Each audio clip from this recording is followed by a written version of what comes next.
There's a story doing the rounds at the moment that on the surface sounds quite dramatic, maybe even a bit exaggerated, but the more you dig into it, the more it actually makes sense. And I actually think this is one of my most interesting videos that I've done for the last year. It's really fascinating. So a lot of people are starting to describe what is happening in China's EV industry as something like the Hunger Games.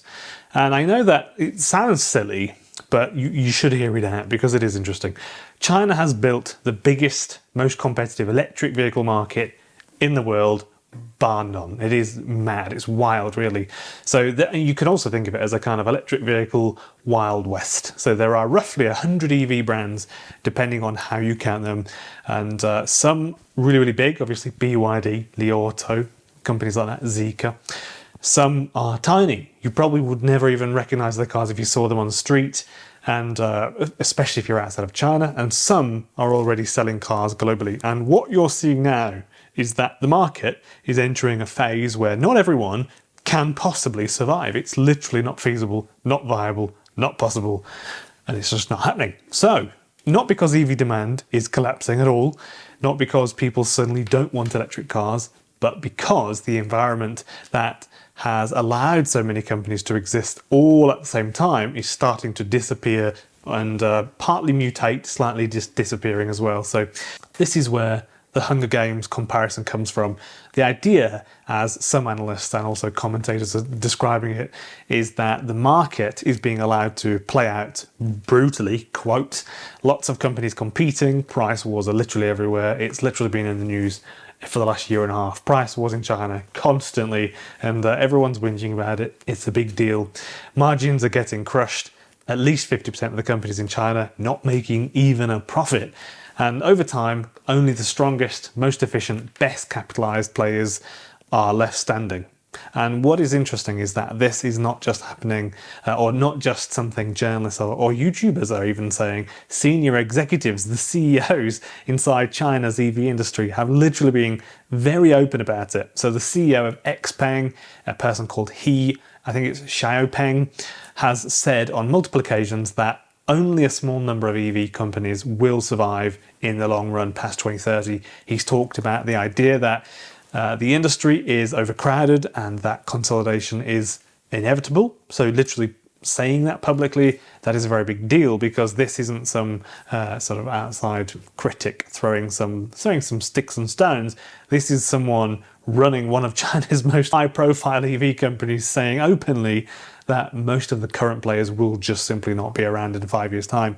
Li Auto's CEO has gone even further, publicly floated the idea that China should establish some kind of consolidation mechanism for the auto industry. So in plain English, what that means is we've got too many car companies, it's highly inefficient, it's messy, and at some point this needs to be rationalized and consolidated. And when CEOs start talking like that, you know the pressure is real. You know they've got a couple of emails in their email box from some high people. So yeah, some people take this a jump straight to conspiracy territory, and I think you don't need to do that really. They say that the Chinese state is deliberately letting all the companies fight it out, Hunger Games style, so it can eventually pick a handful of national champions and then back them fully.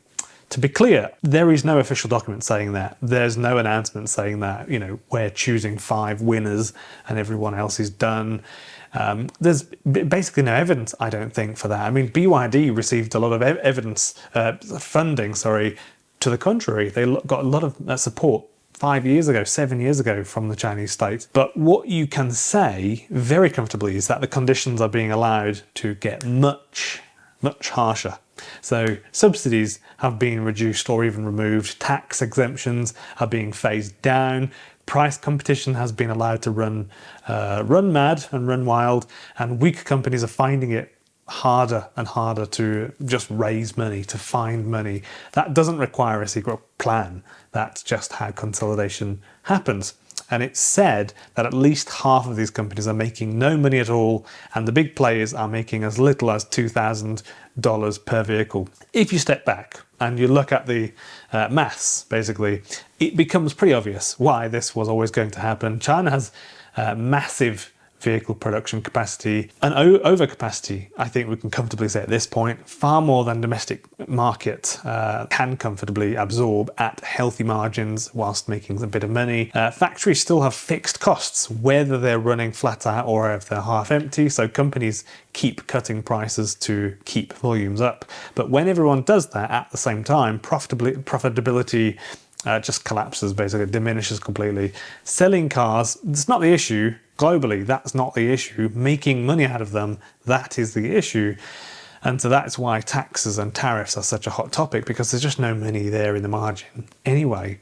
So making money on them is a bit of a difficult thing, and that's why you can have headlines saying EV sales in China are booming, while at the same time, dozens of EV brands are bleeding cash.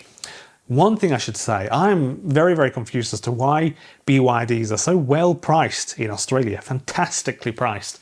Literally somewhere around 75 to 100% cheaper than the UK price, cash out of your bank once you've gone and bought one. So the profit, it's hard to really reconcile the profit margins in the UK and Australia when there's such a difference. So what do you think about that? Because I've really, really tried to dig into that, and I can account for 15% of it. The rest is a mystery. I think there are just lots more yachts being parked up and down the coast of Monaco or something like that. So this is where the Hunger Games analogy actually fits quite well. It's not about demand disappearing. It's about the survival under extreme competition.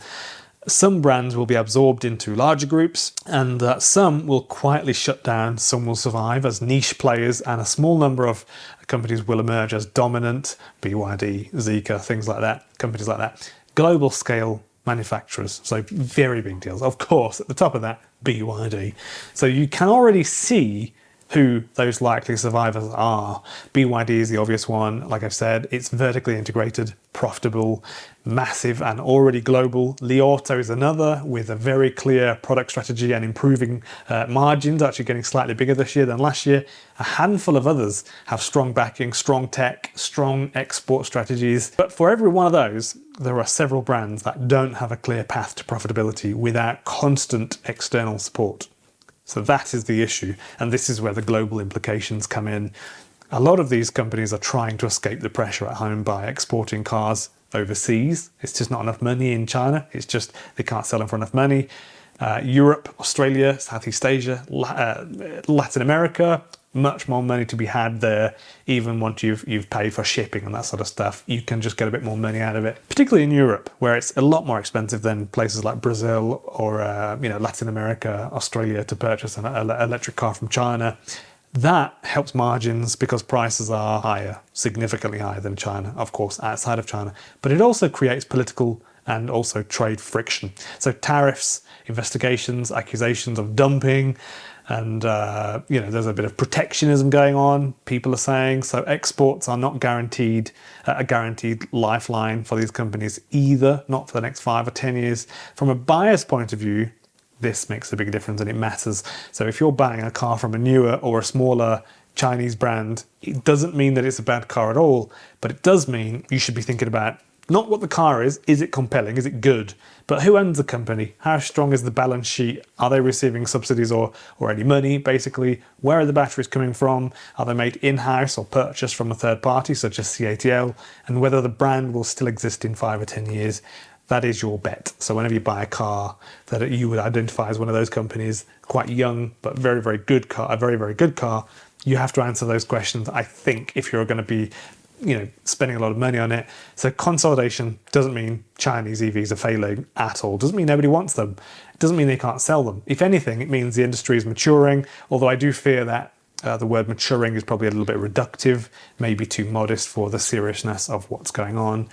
Every major auto market has gone through this. Early chaos, too many players, brutal competition, and then a big, massive shakeout.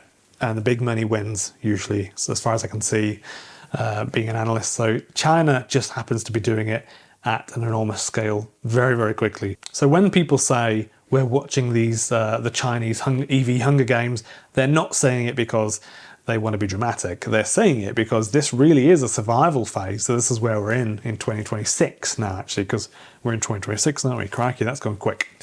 So the Chinese state will, according to some people, start to focus support on the big global winners and also stop completely supporting the smaller companies who are not making money and who show very little promise.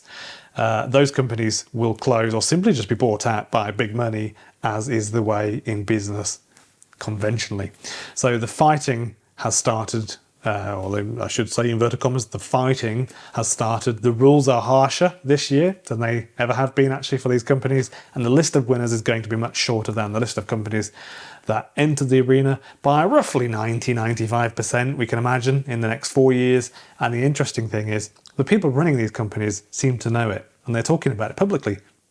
That's the fascinating thing, isn't it? So thank you for watching.